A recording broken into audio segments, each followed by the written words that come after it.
മക്കളുടെ അമിതമായ വാശി കൊണ്ട് പാരൻസ് പലപ്പോഴും പ്രയാസപ്പെടാറുണ്ട്. ഒരു ദിവസം കൊണ്ട് കുട്ടികൾ വാശിക്കാരായി മാറുന്നതല്ല, ഇവരുടെ ആഗ്രഹങ്ങൾ സാധിപ്പിച്ചെടുക്കുന്നതിന് വേണ്ടി വ്യത്യസ്തമായ വഴികൾ അവർ ഉപയോഗിക്കും.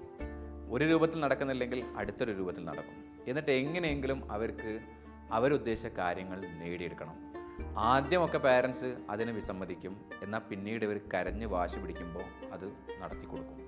ഇതിന് ഭാഗമായിട്ട് എൻ്റെ ഉമ്മയുടെ അടുത്ത് എൻ്റെ ഉപ്പയുടെ അടുത്ത് ഈ രൂപത്തിൽ പെരുമാറിയാൽ അവരെനിക്ക് ഇത് വാങ്ങിത്തരും. ഓരോരുത്തരുടെ അടുത്തും ഈ രൂപത്തിൽ പെരുമാറണമെന്നുള്ള ഒരു പാറ്റേൺ ചെറുപ്പം മുതൽ മക്കൾ രൂപീകരിക്കുന്നുണ്ടെന്നുള്ളതാണ്. അതുകൊണ്ട് രണ്ട് കാര്യങ്ങൾ: ഒന്ന്, നിങ്ങൾക്ക് വാങ്ങിക്കൊടുക്കാൻ പറ്റുന്ന, നിങ്ങൾക്ക് ചെയ്തു കൊടുക്കാൻ പറ്റുന്ന കാര്യമാണെങ്കിൽ ആദ്യം തന്നെ വാശി പിടിക്കുന്നതിന് മുമ്പേ അത് ചെയ്തു കൊടുക്കുക.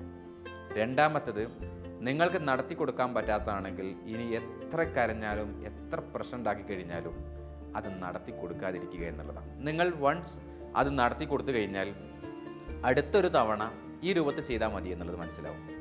ആദ്യൊരു തവണ ചോദിക്കുകയായിരിക്കും, രണ്ടാമത്തെ കരയുന്നു, മൂന്നാമത്തെ നിലത്ത് കിടന്നിട്ടായിരിക്കും കരയുന്നത്. ഇങ്ങനെ വ്യത്യസ്തമായിട്ടുള്ള കാര്യങ്ങളിലൂടെ ഇവരെ ആഗ്രഹം നടത്തിപ്പിക്കുമെന്നുള്ളതാണ്.